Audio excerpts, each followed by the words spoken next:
মৃত্যুর হিমশীতল আলিঙ্গনেও মা তার সন্তানকে ছাড়েননি। ভারতের মধ্যপ্রদেশে বার্গি বাঁধের ক্রুজ ট্র্যাজেডি কাঁদিয়েছে নেটিজেনদের, যেখানে 4 বছরের ছেলেকে বুকে জাপটে ধরে রেখেছেন তার মা। সন্তানকে বাঁচাতে লড়েছেন শেষ নিঃশ্বাস অবধি।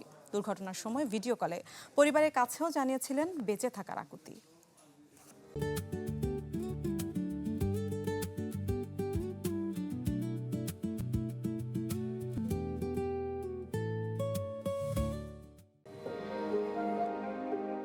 মাইকেলেঞ্জেলোর বিখ্যাত ভাস্কর্য পিয়েটাতে যেমন মা মেরিকে তার সন্তান যিশুর দেহ ধরে রাখতে দেখা যায়, বার্গি বাঁধের এই দৃশ্যটি যেন সেই চিরন্তন মাতৃত্বের এক বাস্তব প্রতিফলন। ভারতের মধ্যপ্রদেশের এই বাঁধে ভয়াবহ ক্রুজ দুর্ঘটনা স্তব্ধ করে দিয়েছে নেটিজেনদের। যদিও ছড়িয়ে পড়া ছবিটি এআই জেনারেটেড বলে দাবি করা হচ্ছে, তবে নিহত মেরিনা ও তার 4 বছরের ছেলে তৃষানকে উদ্ধারের বর্ণনা উঠে এসেছে ভারতের বিভিন্ন জাতীয় গণমাধ্যমে। দুর্ঘটনার সময় পরিবারের সাথে ভিডিও কলেও কথা বলছিলেন মেরিনা, জানান বাঁচার আকুতিও। বৃহস্পতিবার বিকেলে প্রায় 30 থেকে 40 জন যাত্রী নিয়ে মধ্যপ্রদেশ পর্যটন দপ্তরের একটি ক্রুজ জাহাজ নম্রতা নদীর ওপর নির্মিত বার্গি বাঁধের জলাধারে ভ্রমণে বেরিয়েছিল। আবহাওয়া দপ্তরের তরফ থেকে ইয়েলো অ্যালার্ট জারি থাকলেও জাহাজটি মাঝ জলাধারে যাত্রা শুরু করে। সন্ধ্যা 6টার দিকে হঠাৎ করেই বাতাসের গতিবেগ বেড়ে যায়।